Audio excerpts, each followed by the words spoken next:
So just this past week, Google had its Google I/O conference, which is basically their version of WWDC.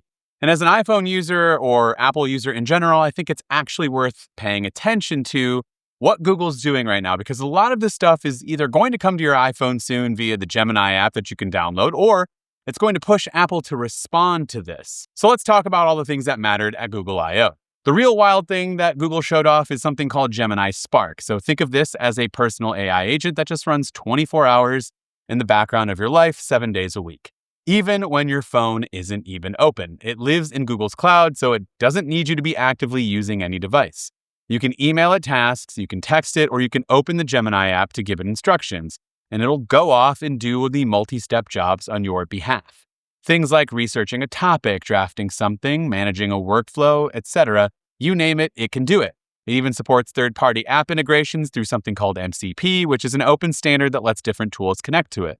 For right now, Spark is launching for Google's top-tier AI Ultra subscribers in the US, which costs about $100 a month, but this gives you a window into where AI assistants are heading. Apple is obviously probably working on their own version of something like this, but Google's ready to ship this right now. Google announced Gemini 3.5 Flash, which they're saying beats almost every other AI model out there on benchmarks, but is dramatically faster than what came before. So this is what's powering the Google search, Gemini app, and a bunch of other products. The thing that should catch your attention is, as an iPhone user, the Gemini app already runs on iOS. Like I said, you can go ahead and download it.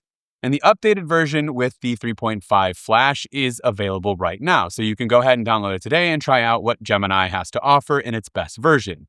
It'll also be interesting to see what version is powering the new version of Siri when it gets launched at WWDC later this year, as we are already, aware that Google's Gemini will be powering the latest version of Siri. So will it be 3.5 Flash or a different one? We'll have to wait and see.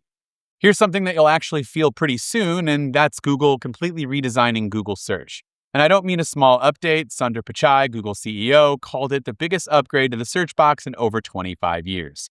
The new search box now understands images, files, videos, and even Chrome browser tabs as input, so not just text. It's powered by AI and adapts based on how you're using it. There are also now AI agents built directly into search, so it can monitor things on the web for you and send you alerts. For example, you can ask it to watch for a sneaker drop on a retailer's website and notify you the second it happens. Generative UI is also coming to search this summer, where it will actually build interactive mini maps and widgets on the fly to answer complex queries. If you use Google Search on your iPhone, you're going to start noticing this pretty quickly. They also announced a universal cart, which is essentially a smart shopping cart that works across every website and merchant. You'll be able to add things to it while you're reading Gmail, watching YouTube, or just browsing the web. And then you can check out through Google or through the retailer directly. That's a huge deal for how online shopping works, and it's coming to Search and the Gemini app this summer. Now, on the hardware side of things, the thing that everybody was buzzing about was the Android XR audio glasses. These are actual wearable glasses designed in partnership with Gentle Monster and Warby Parker, so they look like real glasses that you'd actually put on your face. They don't have a screen. Instead, Gemini whispers responses privately into your ear through speakers in the frame. You can use them to take photos, make calls, listen to music, and ask Gemini questions hands-free without pulling out your phone. Think of it exactly like the Ray-Ban Meta glasses, that's probably what you're thinking of, but powered by Google's Gemini. And here's the key detail for us iPhone people. They work with both Android and iOS, so if Google starts selling these in the fall, you could theoretically pair them with your iPhone. And that's a pretty big deal. This puts Google directly in competition with, again, the Meta Ray-Ban glasses, which have been really popular, but with the full power of Gemini built in. And also, we've heard talks about Apple making its own glasses and working on something very similar to compete with the Meta Ray-Bans. And now it should compete directly with these glasses, if Apple is still actually devoting its attention to it. The Gemini app itself also got a full visual redesign with something Google is calling a neural expressive design language. It is available today on iOS, and it features fluid animations, vibrant colors, and new typography.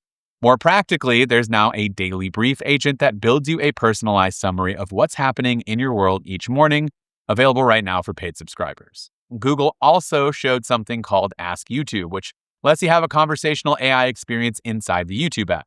You ask it a question, it understands context and lets you follow up, and it jumps to the relevant parts of the video to answer your questions. Think of it like a smart search that actually understands what's in the videos. That's rolling out in the US this summer. And don't forget about the Mac. There is a Gemini Mac app that's getting new features this summer, including voice support, where you can select files in Finder, hit the function key, and give Gemini voice instructions about what to do with those files. It even demoed generating an email for a dog kennel by pulling the dog's photo and info from Finder and writing the email through Gmail. That's either impressive or slightly alarming, depending on how you actually look at it, but I think it's impressive. It could be something totally useful and change the way you use your Mac. So, what's the big picture here for us iPhone or just Apple users in general? Google is obviously moving faster than Apple on a lot of this AI stuff right now. Pretty much any AI company is, though we should get a lot of the new AI stuff coming in WWDC very, very soon, but they have a fully functional 24/7 background AI agent that's shipping next week. They have AI deeply embedded in every major product and licensed out to other manufacturers. They have audio glasses coming this fall that will work with your iPhone. And Gemini itself is, again, available in an iOS app right now if you want to pay for it. Apple's WWDC is coming up again on June 8th, and we'll see what they have. But Google just laid down a pretty big challenge. So would love to hear from you in the comments down below. How do you feel about all of the new Google updates? Do we see some of this, the new version of Gemini 3.5 Flash? Is that going to be what's powering the latest version of Siri? Hopefully we find out that information, though I don't think Apple's going to mention exactly what version we're getting. We're just getting the new version of Siri powered by Google Gemini is probably what they will say, and then never repeat it again. But would love to hear from you. Is there anything that you want Apple to do and take from this? Let me know in those comments down below. This has been Nate with MacRumors. Thanks so much for watching, and I look forward to seeing you around in the next video.